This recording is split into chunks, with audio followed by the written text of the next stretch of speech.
up, peeps? It's your girl Dash coming back to you from Real Takes. Well, you guys, it's that time again, movie news time, and I got quite a bit of stuff I want to discuss on here. Some real fun ones, and then one particular one is rather serious. It just recently came up like a day or so ago, pertaining to movies. So you know what? Let me go ahead and jump into it. Starting off with one that I'm very excited about.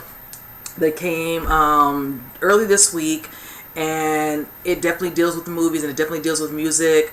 And it seems to be some sort of theme going on with that. Case in point, one of the movies at Oscars won big for Rami Malek, which was, of course, him playing Freddie Mercury from the movie Bohemian Rhapsody, and him winning, of course, Best Actor. Then we have a trailer that just came out, I want to say about a week ago or so, Rocket Man, starring Taron Egerton, you know, in regards to Elton John. So this particular one I'm very excited about as well, and this has to do with Tyrese Gibson, who will be starring in a biopic for Teddy Pendergrass. So let me tell you, I'm a music head as much as I'm a movie buff as well. So I grew up with family members where we love music, more so my father having lots of vinyl. So I grew up, you know, of course, with Teddy Pendergrass, Isaac Hayes, you know, Luther Vandross, Marvin Gaye, The Temptations, just a whole bunch. Now, I'm excited for this because this is an awesome treat for Tyrese. Now, I'm excited because, like I said, I'm a fan of Tyrese and also a fan of Teddy Pendergrass. Now, if you all are not familiar with Teddy, of course, if you all recall, in the 70s, he was with the group Harold Melvin and the Blue Notes. He was the lead singer, did very well, which pushed him off where he would eventually do his own solo career. And then from there, you know, he, did quite a few songs. You know, I remember, what is it? Can We Try? You know, what is it? Hold Me. When Somebody Loves You Back was a very well-known hit. And one of my favorites, like this one.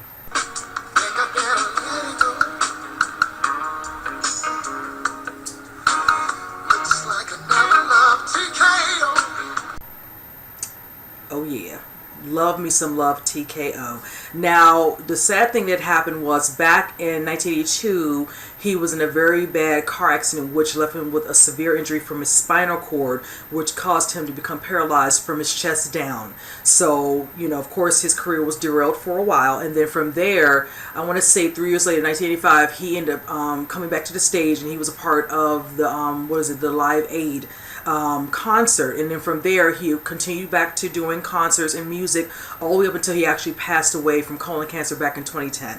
So yes, like I said, loved his music. You know, he was definitely a staple.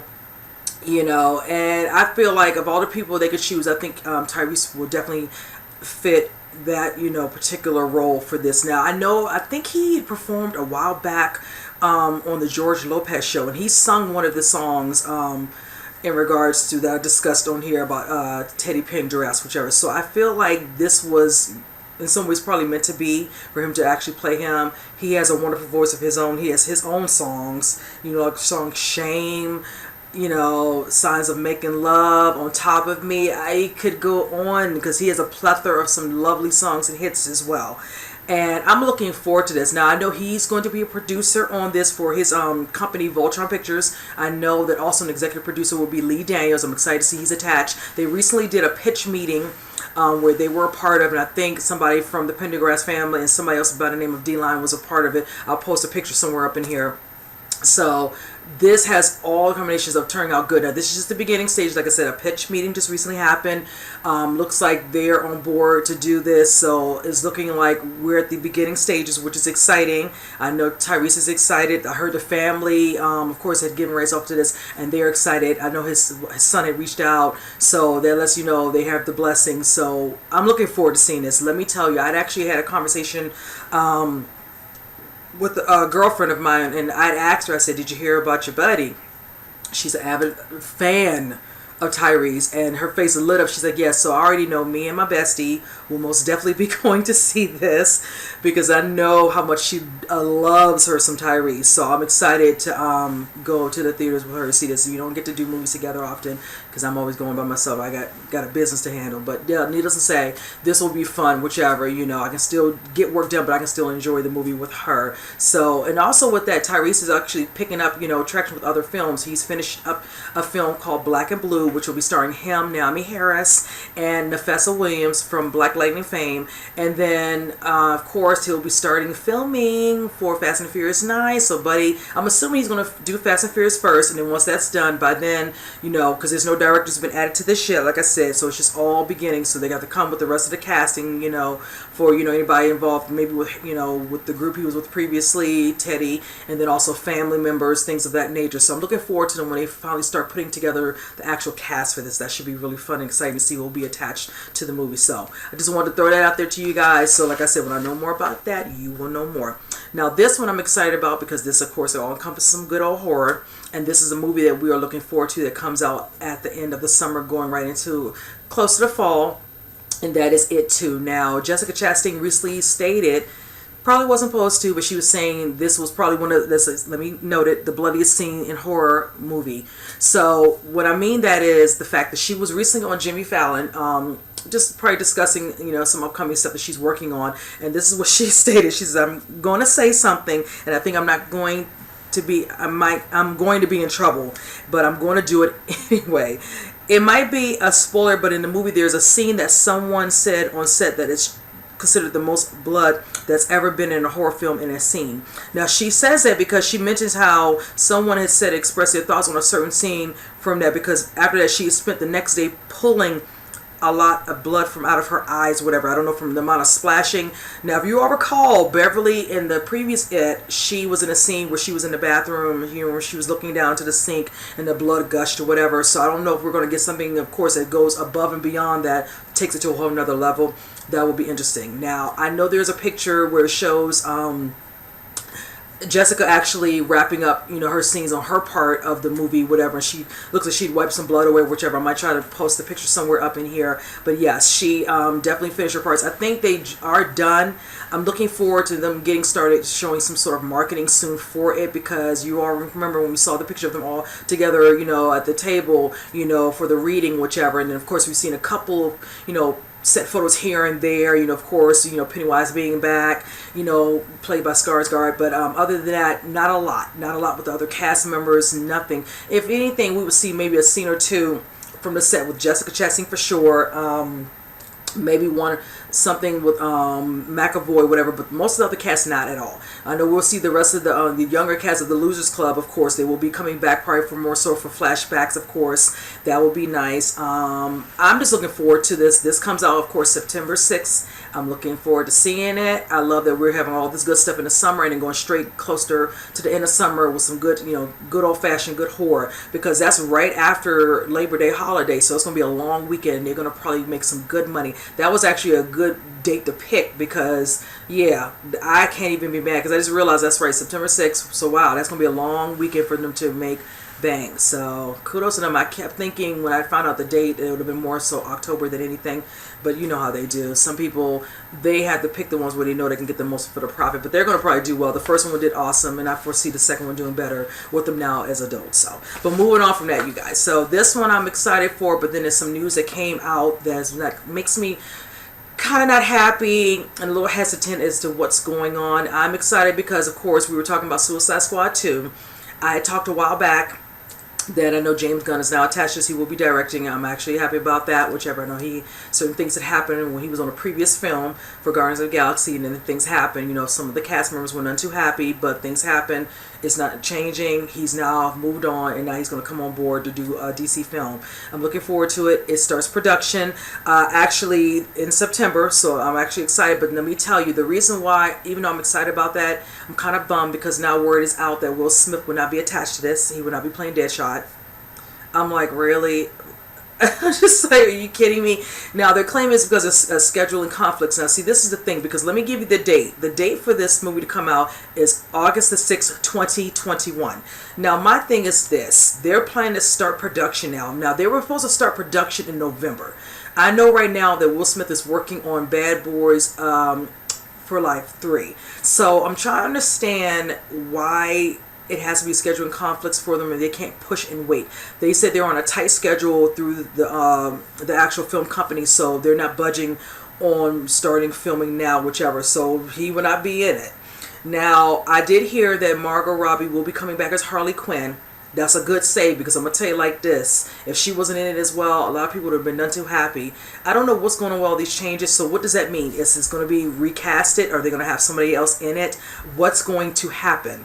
So now, basically, I'm not sure what's going to happen. Who else knows what the rest of the cast members or some of the other ones are going to be coming back. So I'm kind of at a loss for that. So nothing you can do about that. Things like this do happen, but I don't remember them wanting to start that soon. I know with the way how Will had stated, for the way he has all his movies lined up, once we knew about Aladdin, he'd already finished, movie Gemini Man earlier in the year, which is coming out over the summer.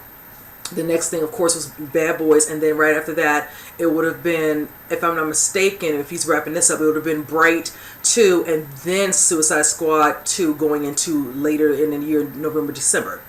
So now, looks like that will not be happening, so that means he'll be doing Bright, and I don't know what else he'll have planned after that. So, yeah, it's kind of, a little disheartening for that. So, I'm going to keep tabs on this to figure out when they're going to showcase who else is coming back, who's new, who's going to be the new, villain, antagonist, whomever, and just see what else is going to be happening. And also if they're going to be recasting Deadshot, because he's supposed to be a part of this. So I figured they're going to do that. That one's going to be an issue. I have a feeling some people won't have a problem with that. I said something to my friend when I found out about it on Friday from work, and he was not feeling it at all. The look on his face he gave me was just like horrid. He was just like, what's all these changes? What they keep doing? I just don't know. So, but the date, again, like I said for you guys, for when it comes out, it's August 6th, 2021. That's well over 2 years. It's like, okay, alrighty then. I don't know if they need all the time that they need, 2 whole darn years to get what they need to get done. No one thing, that movie better be awesome for whatever they need to take that, to have that date they had to pick. And probably, let me put it like this, gives them time to do it, but then also the simple fact that whatever they need in regards to the CGI, everything be on a point, it has to be. Because even though the first one was okay and it did pretty well, a lot of people did shoot it down, whichever. But again, this long wait, 2 full years basically, to a little over, yeah, it needs to be on par. So I'm hoping for them and their sake it's good, and I hope James Gunn does a good job, whichever. So yeah, no pressure. So, but moving from that, now this movie, I am definitely excited that we're hearing more information about it. This has to do with Marvel's The Eternals. This one is in regards to them basically casting an openly gay character in this particular part. This one will be a part of Phase 4, as we all know. We're excited because last year, of course, they had their 10-year anniversary. I was excited for that. I've watched every movie all the way up since the beginning, which was the first one with Iron Man. So I'm going to follow it all the way through to the next part of the phase as well. Now for this one, I'm excited because I think this is the first for Marvel. So we're having our first female-led movie, which is Captain Marvel, coming out very soon, actually in a week. So I'm excited to go and see that. This is not new for other characters and other comic book superheroes as well. If you all know, there are other ones that are openly gay now. For what they're stating this, and let me note this, they said how they're doing this. They're going to go casting to look for any ethnicity aged 30 to 49 for a gay actor to play. He has to be physically, looks like he's a superhero. So, of course, they're going to have the overall prowess and aesthetic to look the part or whatever. But, yeah, any ethnicity and ages between, you said 30 and 49. So, that's really good. That broadens it. So, that means that when people come in to vie for that part, it's going to be a lot of people up for grabs to try to get that part, whichever. I look forward to them really delving deep in origin for this, because I'm waiting to see how they're going to set this on. Is this going to be thousand years prior to us seeing Iron Man? Is this going to be put in the future? How are they going to do the storyline? That's why I'm looking forward to knowing more. Secondly, I'm glad that we're starting to hear stuff about casting. I told you guys this, I think, a couple weeks ago, how I need to know, I want to know more who else is going to be cast, whichever, because they're just planning to start production sometime later this year. So I'm looking forward to seeing who else will be cast. So this is good that we're getting a little bit of traction. Like, okay, before I went into this little rant, I did state how there were other comic book characters who've already led the trail. We have, Ian McKellen, who plays Magneto. We also had Alan Cummings, who's played Nightcrawler. We had, what is it, Ellen Page who played Kitty, just to name a few. And I know characters from Arrowverse like what is it, Whitworth Miller and like Victor Garber from Arrowverse, whichever. And I think if I'm not mistaken, what's his name, Matt Bomber, he's supposed to be on the show Doom Patrol right now playing, what is it, I can't remember, guys, I wrote it down, Negative Man, excuse me. So yeah, I'm just looking forward to, like I said, knowing more. I'm excited. It looks like we're finally, getting, like I said, the extra traction on this, and I'm ready for them to move this right along so we can kind of see what's going on with casting, who's going to be in this, just to kind of put the faces with the characters from what I have been doing research to figure out, who's who in midst of the Eternals, since this is nothing I've ever heard of. So I am definitely fascinated. I'm definitely intrigued. And like I said, when I know more, you all will know more. So, but moving on from that, the next one I want to discuss is, of course, this one. This is, of course, one for DC. It has to do with Aquaman 2. We have a release date for the second one, and I'm excited because that lets us know that they are definitely moving forward. Made a little over $1 billion. I'm happy. Again, kudos to James Wan, and I'm happy for Jason Momoa because they did an awesome job putting this movie out. A lot of people want to dog Aquaman just in its entirety. It had nothing to do with Jason Momoa. Now, I think he brought a little bit of extra flair, a little bit of comedic timing from him being a scene stealer when he was in Justice League, whichever. And I feel like once he did that, it was the potential. Zack Snyder did an awesome job at feeling that I think Jason would be perfect for this, whichever, and saw the potential to do this. And then of course James Wan coming in, directing, whichever, bringing to life, and then here we are, not even, it hasn't even been much since the movie's come out that long, and it made that much money in that less time. This movie came out in December. We're only just starting in March, so I'm just like floored. So this gives us so much to work with, since the date is December 16th, 2022. That is far away. A lot of people are like, wow. I'm not surprised because people have already locked in stuff, of course, for 2021, and I'm starting to see stuff for 2020, so I'm not surprised. And it wasn't going to come out next year anyway, so I figured more 2021.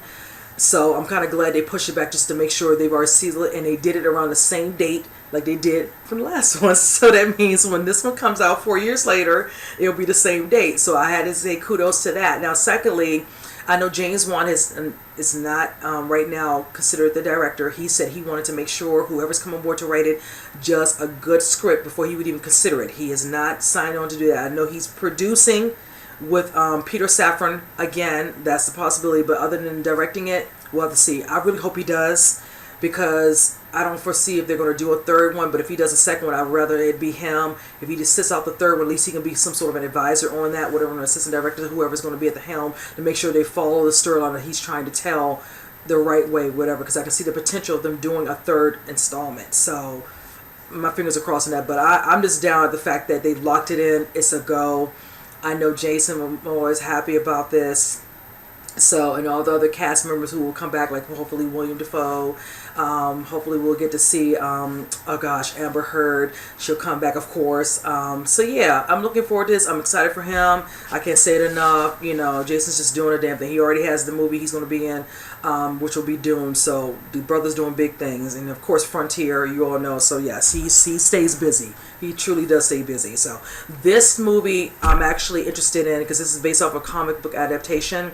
Don't know anything about this, but I'm learning as I go. Matter of fact, I saw a picture of this, and this is titled, the comic's called The Kitchen. Now, there was a picture that came out last year, I want to say late fall, whatever, and it showed Melissa McCarthy, Tiffany Haddish, and Elizabeth Moss. And I wasn't sure what was going on, but I was intrigued because I liked the group of actresses in this particular, setting. So I'm thinking, okay, these are girlfriends or whatever, but I did not know to what length. Now, let me read off a little bit on this one, because from what we're hearing, they'd already been working on this film when that picture was actually posted, but I didn't have a lot of information at the time. So this looks like this movie called The Kitchen will be released in August, and I heard that it will be an R rating. They're going to have definitely, language, violence, and a little bit of sexual content. So that's going to be very interesting. Now, the synopsis for this, because this is going to be based around a story set around Hell's Kitchen, kind of like circa 1970s. It says this is a trio of mob wives who take over the Irish mafia after their husbands are arrested by the FBI. I'm like, okay. I'm looking forward to this. This looks like it's going to be a very good type of crime drama. So I'm totally down for those type of movies. It reminds me of movies like one of my favorites, Goodfellas. and another one, Mean Streets, and these are by Martin Scorsese. So I'm actually excited about that. I have Goodfellas on DVD. I love Goodfellas. It's one of my favorite movies of all time. So I'm excited at the prospect of how these three ladies are going to deal with their job of continuing on what their husbands have done. So see how I want to see Melissa and Tiffany outside of their comedic, genre that they always are. They're so comfortable with that. They're, it's just the norm to this. This is something I'm not used to seeing. Both of them. I know Melissa was, of course, nominated for an Oscar. She had her most recent movie she done, and it was definitely a drama, and she did an awesome job in it. Same thing with Tiffany. Nothing really complete drama with her. It's always a little bit of thinly veiled drama, but it's always mostly comedy. So this will be refreshing to see her in. Now, as for Elizabeth Moss, that's not an issue for her because she's all about that. She does a lot of stuff. She came from the show Mad Men. Of course, she did Handmaid's Tale, which she's still doing. I think they're getting ready to come back with a third season. So yeah, so this is definitely right up her alley for this. So I'm looking forward to this. The rest of the casting, because I want to note that as well.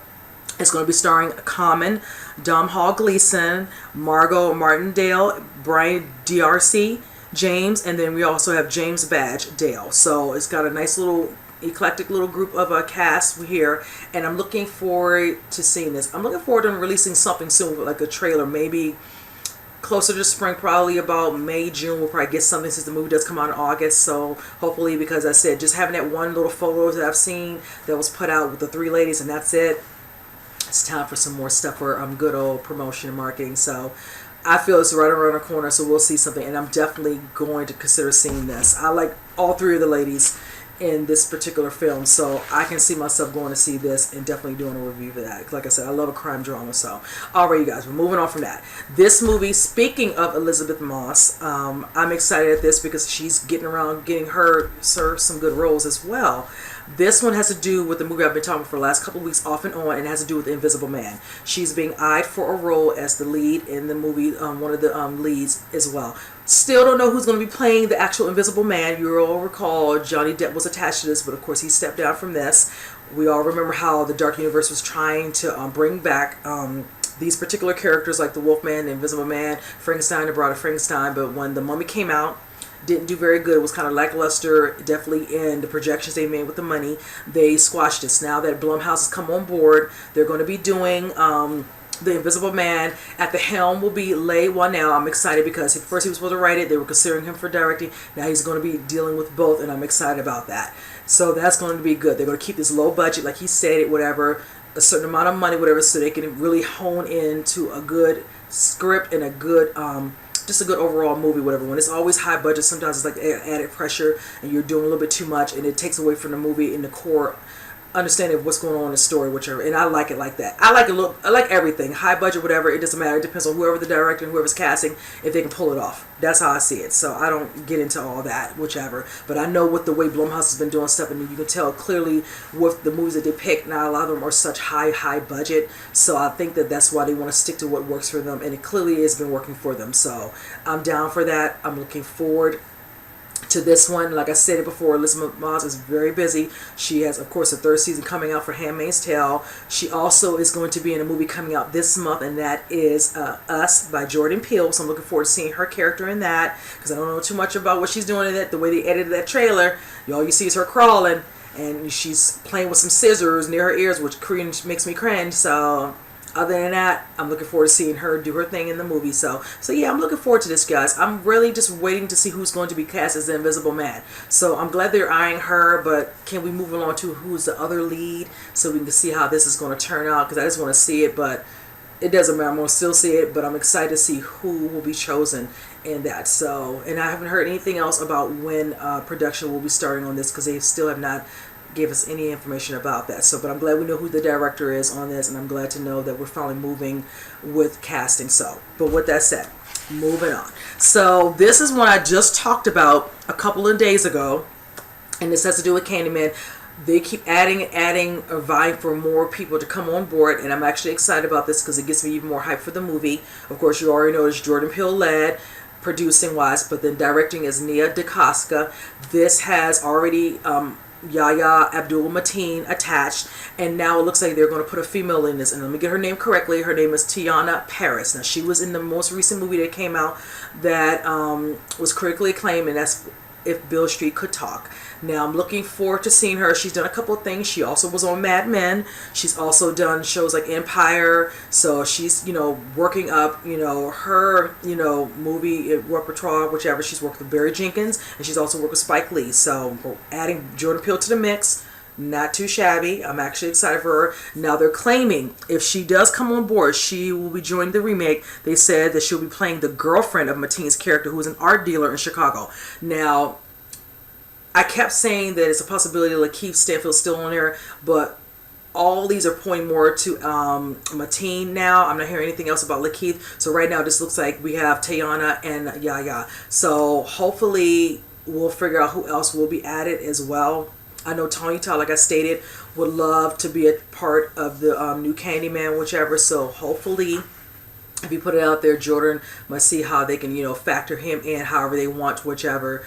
You never know. It'd be nice if he actually ends up being it, because they still haven't told us exactly who's going to be Candyman in the movie. It just shows these two as being other characters within the movie. So still need to figure out what the heck. I don't know if he's still going to be it, but, I don't know. I figured we'll have to see how this is going. I just want to see who else is going to come on so we can see exactly who's playing what, and then kind of go from there. So, but let me put this out here. I kept thinking this is a reboot, but come to find out from what I'm hearing, this is considered a spiritual sequel is how they're claiming this is going to be. So I want to make sure I got that clear, because I did state prior to this that I thought this was being a reboot, a reimaging of the Candyman, but they're just doing a continuation of the movie. So let's just get that correct before I move on from that. So, but with that said, let's move on for the next thing. Now, this is another one I've been talking about, but we're getting more casting, and that's all good with me. This has to do with James Bond, and also for the fact that we have two people who are coming on board, and then a third possibility. Now, the two people, I just talked about him early on, and that's Rami Malek. He is coming on board to James Bond,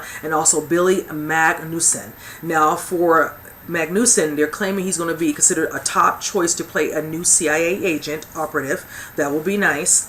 And then for Malek, they're claiming that it's looking like he's being looked at to play the villain role. I was like, interesting. I'd heard whispers about the possibility of that, but nothing written in stone just yet. But now it's kind of looking like it might happen. You all recall a couple weeks ago I did say the title for the James Bond movie, the next one's called Shattered Hand. I'm looking forward to that because I really like the way that sounds. So I'm really hoping with Scott Z. Burns being the writer for this. I remember I told you guys he wrote on quite a few things, but one of the ones that stuck out to me was Bourne Ultimatum. I love the way that was written and the way it was done. So I feel very confident that he's going to write something very good for the last and final James Bond where Daniel Craig will be attached. Now another person they're vying for to be a first for the female lead is Lupita Nyong'o. I'm excited about that because that would be great. I know there's some other people who are going to be coming back. Ralph Fiennes, Naomi Harris is going to be coming back, and then the other girl who was actually on the show, if I'm getting her name correctly on here, I'm not even seeing her name, whichever. But needless to say, a lot of the most recent cast members who were in them are supposed to be coming back to the actual movie. So I'm looking forward to that. And I figured Ralph Fiennes might be one of those ones who would definitely come back. I wasn't sure about Naomi Harris since we hadn't seen if she was considering that, whichever. I know she's been working on some stuff. I just already talked about her again. She's going to be in the new movie Black and Blue with Tyrese Gibson. So yes, but I'm excited for that. And I really hope that Lupita might consider it, and they're really eyeing her to come on to give her a really good role. She's been picking quite a few things. I loved how I was introduced to her with 12 Years a Slave. She did a phenomenal job in that and deserved that Oscar. That thing is heavy, and just history, drama. I mean, I was a puddle. She did her part just beautifully. And then of course her being attached to movies like the Star Wars movie, and then of course her being a part of what was it, also Black Panther, think Jungle Book, things of that nature. So yes, this would be nice to add to the list of very memorable movies as well. And of course being a part of James Bond, she doesn't have to be the love interest. She can be maybe another agent of sorts, undercover or whatever, something of that magnitude. So I'm hoping it's going to be true. She might definitely come on board, even though they're claiming they're eyeing her. So I'm keeping my fingers crossed. Now, you all recall the movie is slated to come out now April 8th. At first, it was going to come out around February, so they pushed it a little bit back. I think due to the amount of time they needed to write the scripts and all that, which is fine, whichever, it still gives them time to get that done. So April 8th of 2020, because at first it was supposed to be coming out, like I said, before that. So now this is the date they're choosing, and hopefully it won't change anymore. So I'm looking forward to just seeing the movie. So I just want them to get to it so we can get it and just do it justice, so they can send Craig off, on a good note. So, but moving from that, now this movie I'm definitely looking forward to. And this is definitely moving along with the sequel, because we already had the first one. We had a second one. They did a remake with all female cast, but a lot of people didn't particularly care for it. I didn't mind it, but it is what it is. Now that we have Reitman attached, we're going to have our Ghostbusters 3. Now we're getting more casting. Remember I told you it was supposed to be 4 teenagers, 2 guys and 2 girls. Well, we're getting some other casting as well. We have what looks like to be Finn Wolfhard and Carrie Coon, who are coming on board. And I'm excited because this one gives me more excitement for the synopsis that they're telling. And this is what we're getting for Carrie Coon. She was actually in a couple of different things I liked. She was in Widows, and she was also in another favorite, Gone Girl. We already know where Finn's from. He's of course attached to the cast of Stranger Things, and also a part of the cast of the Losers Club and Stephen King's It, whichever. He was a very comedic, a fan favorite, comedic timing within the movie. Just hilarious. So I'm excited for him. And what makes this actually good for him, is the fact that in season 2, if you all recall, and I'm going to post a picture of them, they were all getting ready up for Halloween, because they did this as a Halloween theme. They all had on their Ghostbusters gear, with their little fake proton pack. So that's quite fitting that he's going to be attached to Ghostbusters 3. Look at that. So I know he's probably psyched. I know he probably was so happy when he found out that he was being vying for this and he got the part. So moving from that. Now, it claims for the synopsis, Carrie Coon's character is reportedly a single mother whose family is at the center of the story, with Wolfhard playing her son. Now, they're claiming if she's so important in regards to the family, they're saying it's indicated that she could potentially, be the daughter of one of the original Ghostbusters. So, you guys, now we'd already talked about this, or more so me talked about this. They were claiming that Dan Aykroyd might have jumped the gun, whatever. I would say that, they're working on a script, whatever. Certain things could be going on, but of course, come to find out, he was not wrong. They were. Now we're just trying to figure out if any of the original cast will come back. I know Murray has been very vocal about not being, really a part, but I feel like he could be edged a little bit, maybe with Dan Aykroyd. I know that Dan Aykroyd would definitely love to come back. We also have Ernie Hudson. He said he hadn't heard anything, so hopefully fingers crossed at that. I said I would love to see maybe Rick Moranis, Annie Potts, even Sigourney Weaver make a quick little cameo, come in there, and they don't have to be in it too long, whatever, just for nostalgia purposes, but you never know. That might not happen. If we can get Ernie, Dan, and Bill, that would be great. So I'm gonna keep my fingers crossed. That would be nice if it's Dan Aykroyd's family. They can make it him, whichever, and then end up parlaying into Bill Sherman, Ernie, whatever. That would be great. So that lets them look like they're somewhere. Like if you all remember the little small teaser, it shows that what looks like to be the Ghostbuster mobile somewhere in a barn, locked up, whatever. And you see it covered. So they look like some small town or whatever. So it's going to be really interesting. I'm looking forward to seeing a little bit more about the way the storyline is going to be really drawn out for us to know what's going on. But I'm definitely looking forward to seeing this. That teaser had me so excited and nostalgic, because once I heard the music, I was just like, yeah, I'm right there. I'm on board. I'm ready for it. So you guys, you already know how I feel. This is from my childhood. I love Ghostbusters. So I have nothing else to say about that. But of course, just so you all remember, the date for this is July 10th, 2020. So we have a little ways, but that's okay. It gives them time to get everything together with that CGI. Make sure everything looks just right, because I don't want them to botch that up at all. They need that to work out perfectly good. Now, this particular one, I'm excited because this is one that's been in the making, because I don't know why it took them this long, but with the schedules of the 2 particular cast members, I'm not surprised, more so than the other. And this has to do with Edge of Tomorrow 2. Now, word is out that they have somebody writing in a script, whatever, so they're probably in the beginning of development. I'm excited because I saw the first one. I enjoyed it immensely. I loved how it kind of just talked about Tom Cruise's character. It was Tom Cruise and Emily Blunt.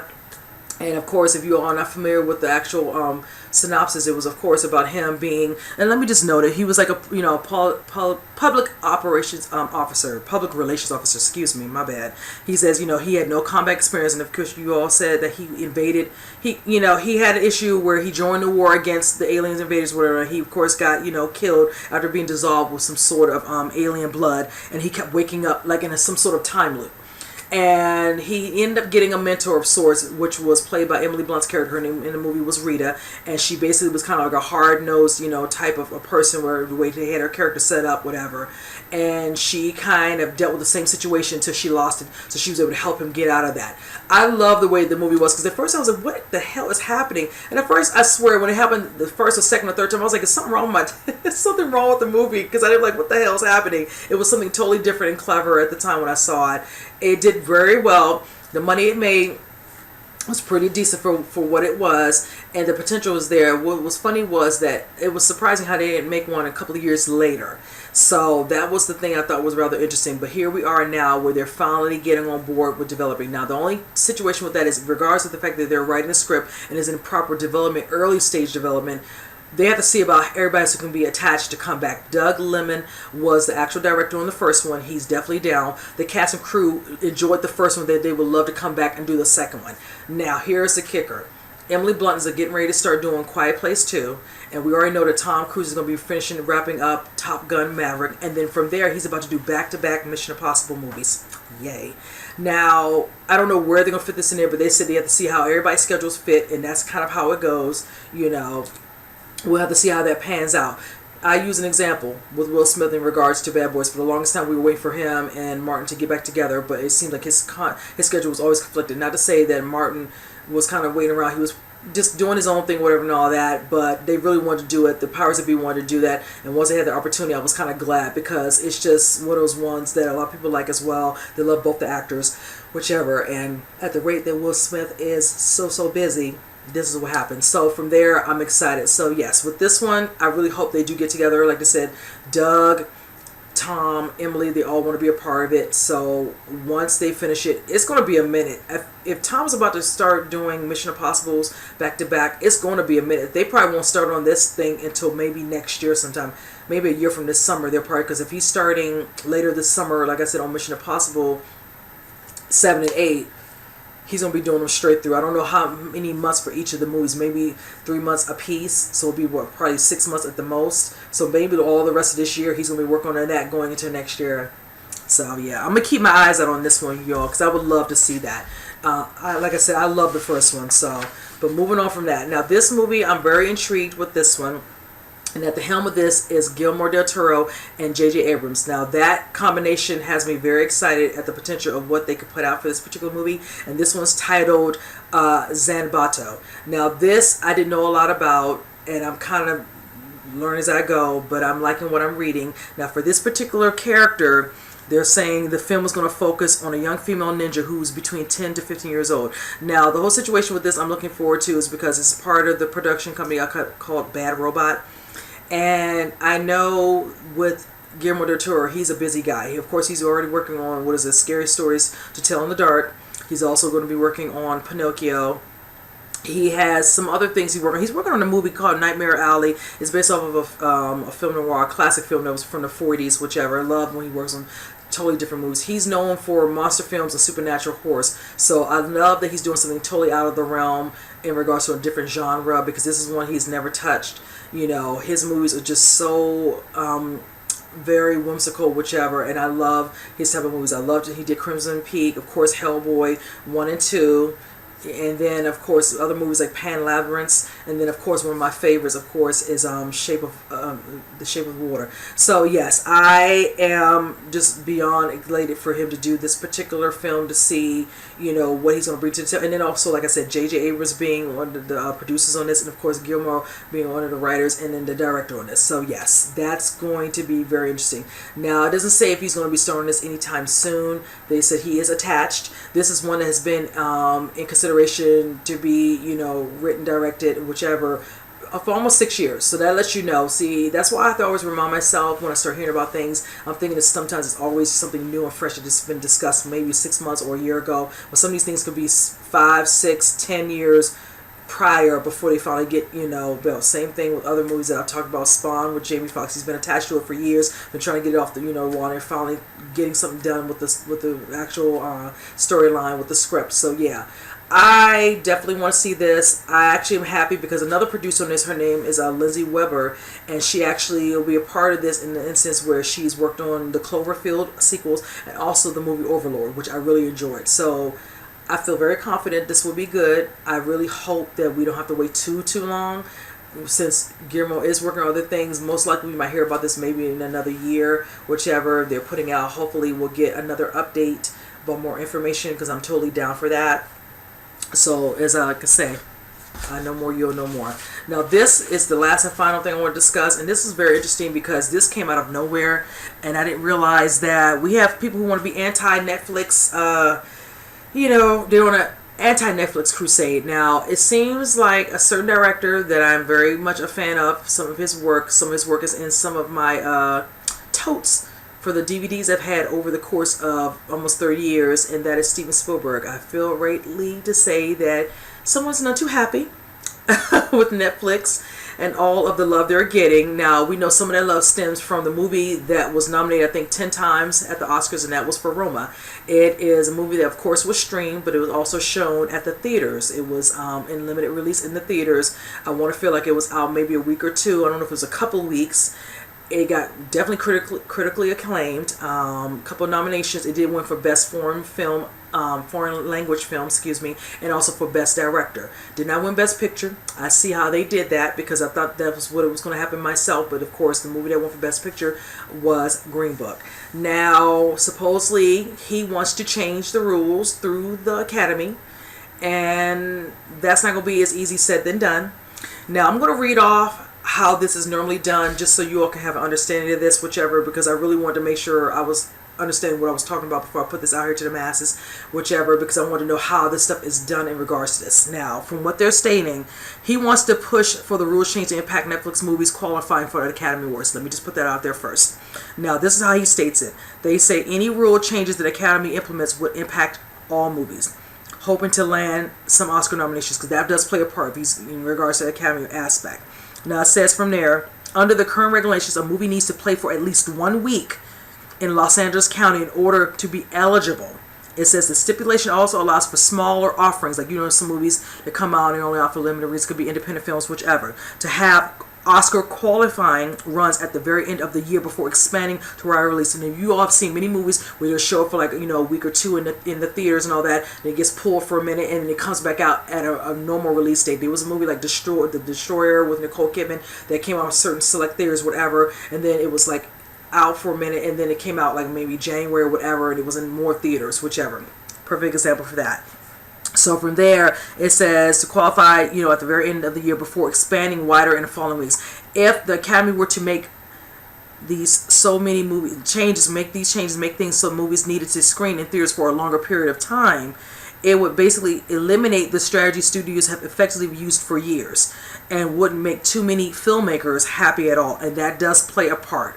It's not just, that would be an issue fully. Now, Spielberg, considering Netflix to be inferior to the movie-going experience, but the streaming service followed all the Oscar guidelines when handling Roma. And it's not like Netflix, they did not violate any rules, in regards to that. Now, I feel like, and I've been talking about this, okay, every time I've been doing my trailer reaction, I'll bring up, I'm like, wow, Netflix has out a TV show, and you got another movie coming out, whichever, and of course you stream it, whichever. Some movies might be select theaters and all that. I don't really see that a lot. I know Roma definitely did that. A lot of them with their movies as of lately have been all streamed. Now that can probably change where they'll start doing a little bit more of that. Case in point, the movie by Martin Scorsese, I think is going to be called The Irishman. I know we saw a small little teaser, and I'm looking forward to more. That's a perfect example. I think that Martin wanted a certain amount of money to do the movie, whichever, and I don't think they wanted to budge. So I think, Netflix might have, pursued them, or they could have, went to, Netflix, whichever, however, and they liked it. Now they're trying to work something out with the movie theaters or whatever for a certain amount of time to showcase this movie, because Martin, just like Spielberg, is a lover of movies and of movie going and being in theaters. That's just how they've always been, and whichever, and I don't, begrudge them that. We are evolving and changing in regards to how they're doing movies nowadays. It's just how it is. A lot of people, honestly, have busy lives. I even have busy lives. I do this part-time because I can't do this full-time like some people. They can crank out the trailers all the time, whatever. I have two jobs. So I do what I can when I can during the week, and if I can't, I save a lot of my stuff on the weekends. And I've made that abundantly clear to most people who watch me, who faithfully watch me, so they know. So when you see stuff during the week, you'll understand. Secondly, with that whole point with movies, I fit in movies that I can see. So that's the point. Some people are not able to do that. Most of the times, if I can see a movie that I like, I will stream it at home, whatever, and watch it. Say for, like they said, it's Amazon Prime, whatever, or maybe Netflix, Hulu, whatever, you name it. And that's just how it goes. So people, live busy lives. It's just not the same. But I like both. It does not bother me one bit. But I know some people are very stickler about their ways or whichever. He's playing the fence, and he needs to be very careful. I feel like they're feeling very threatened with what's going on with Netflix, because Netflix is knocking this crap literally out of the park with what they're doing. And it's just the way it's going to be. I mean, clearly you see other, companies like Disney and all that, they're going to jump into that streaming thing. That's why they're pulling a lot of the movies or whatever. You can't watch certain TV shows and certain movies anymore because they're going to do their own streaming. I have to sign up for a streaming for this one particular show I want to watch, which is, Swamp Thing, whichever, and I didn't want to do that, but if I want to see it, I have to do it that way. I mean, there's other options, but I said, I'll do that. I don't mind, doing that. I'll watch it, and then it'll be what it is, but when you think about streaming, it's not free. So that plays a part as well. So I get both ends, whichever, but it's like, if they're following the guidelines, it is what it is. The times are evolving. It's like, don't do that, because if he ends up doing that and the Academy ends up messing up, that's going to mess up the other filmmakers and what they're doing, divide for their movies, either more mainstream or more independent. It's just not going to be good. But I think ones that are more independent, who don't have a lot of movie companies behind them, might take heed to using streaming, whichever, or finding ways, whichever, as years go on and on and on, in regards to the amount of money they can get from that and how they can pull in, and it's beneficial for them stuff to be seen through streaming. You never know. I mean, it's not going to stop. So they're going to have to do this. Now, I wanted to put out a fun fact. Back in 1982, MPAA took a case to the Supreme Court about the VCRs and VHS tapes, in regards to movies or whichever. And they were fighting. Video stores were fighting them, whichever, because, hence all the different ones. You remember, Arrows? And then from there we had Blockbusters. So we had all these little things, whichever, and then people getting those multi VHS disc, whatever, where you can burn whatever certain movies and all. Of course they didn't like that. I remember those days when that was a big issue and they didn't want you to do that, and it was hard to get away with this. They have some sort of disclaimer on the VHSs where you not be able to record it. Oh, that was such a big deal back in the day. I know I'm not talking so foreign to so many people. Some of my regulars like Jay and them should know what I'm talking about. And T, I expect something in the comment section from y'all. Y'all should remember those moments. But yeah, I just feel like he needs to sit down somewhere. Just get over it. It's happening. It's not going to stop. They're not. He's not going to. He can pull all the weight or whatever he has, what the amount of clout he has. It's not going to happen. They're going to be threatened. It is what it is. Netflix is changing the game. Whichever, we're going to go with the times. It is what it is. If people can go to movies, they're going to go to movies. If people want to be at home and watch a movie and stream whatever and all that, then so be it. It is what it is. And honestly, I love the movie experience. I love to go. I love to get my pretzel bites. I get my Sprite and sitting there, whatever, for 2.5 hours, whatever, and all that, and just be, entranced with whatever I'm watching. But every now and then, I might want to go, and if I can see that movie at home, hey, I'm in the comfort of my own home. I don't hear nobody on their phone, because that seems to be a new thing that's happening in theaters. Everybody want to be on their phone. All you see is bright light, no etiquette at all, no movie etiquette. And then, you have, people, talk whatever and all that, or just extra noise that I just don't want to hear. It happens. So, people like options. Let me put it like this. A film is a film is a film is a film. It is what it is. That's all I can say about that. So he needs to just go on, sit down somewhere, whichever, and just know that you can huff and puff about it. Ain't never going to happen. If they're falling within the rules and regulations, they're going to continue this, and they're going to get nominated for more stuff. And see, what he has not realized he's done is that he's probably lit a fire right on Netflix to continue doing what they're doing and make sure they're following everything down to the letter. And now that Martin Scorsese is going to bring their stuff onto Netflix, Martin Scorsese, yeah, it's going to be a wrap for that. Like, that's not going to make it too far, whichever, so I'm just like, good luck with that, Steven. And I hate, it's like, now anytime I look at a movie, I'm going to be side-eyeing that movie like, really? You really went there. You really did that. You tried it. But anyway, all right, you guys, I am done. So you guys comment below. Let me know what you all enjoy out of all of the news that I told. I'm curious to see what you all want to know more about, or whichever what you're looking forward to seeing. You know, and definitely on this last little news about Netflix and Oscars. I really want to know what your thoughts are about that. You know, how do you all feel about that? So with that said, you guys, I hope you enjoyed this movie news. I will see you on the next one. You guys take care.